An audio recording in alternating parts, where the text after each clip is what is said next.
What's the difference between a man who's truly gaslighting a woman and a man who's running from the truth?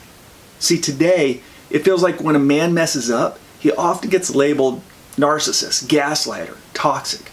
And listen, some men are manipulative. Some cause real harm. But when we throw around those labels too casually, we're not protecting ourselves. We're cutting off the very possibility of healing. So let's talk about what's really going on underneath that behavior and what it actually takes to create real change. Let's start with the basics. Did you know the term gaslighting comes from a 1940s movie called Gaslight?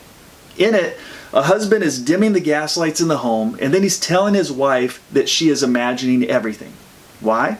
Because he wants to convince her that she is going insane, and then he can have her committed and steal from her. That's the origin of the word. Gaslighting isn't just someone being defensive or denying they did something.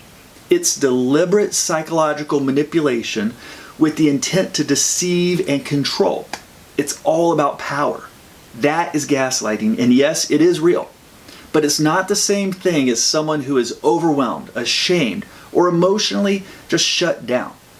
See, today people use words like toxic, narcissist, and gaslighter to describe any behavior they don't like or understand, especially when a man is distant, withdrawn, or emotionally avoidant. But here's the thing. Using those labels isn't a boundary. It's a judgment. You're saying you're broken. This is just who you are. And that shuts down any path for real change for either of you. He feels condemned, you feel stuck, and the relationship just spirals further.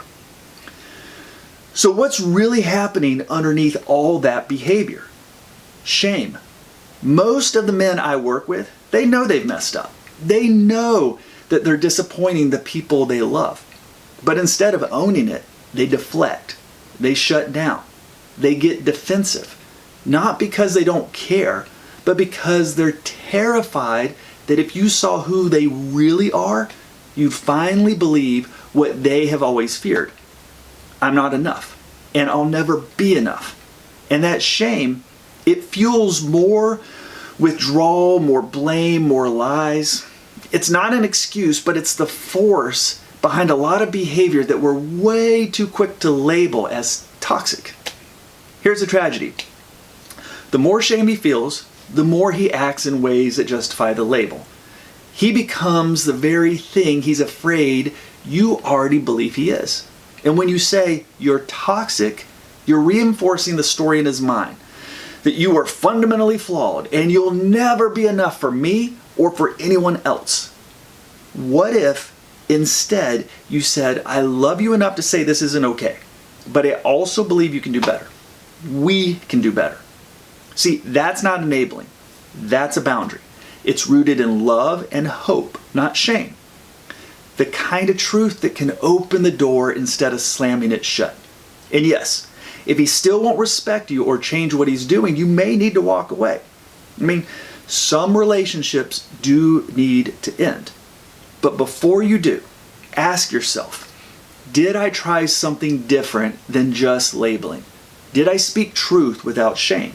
Because real change, whether it's in your life, your relationship, or your partner, it doesn't come from blame. It starts with truth, with boundaries, and yes, with hope.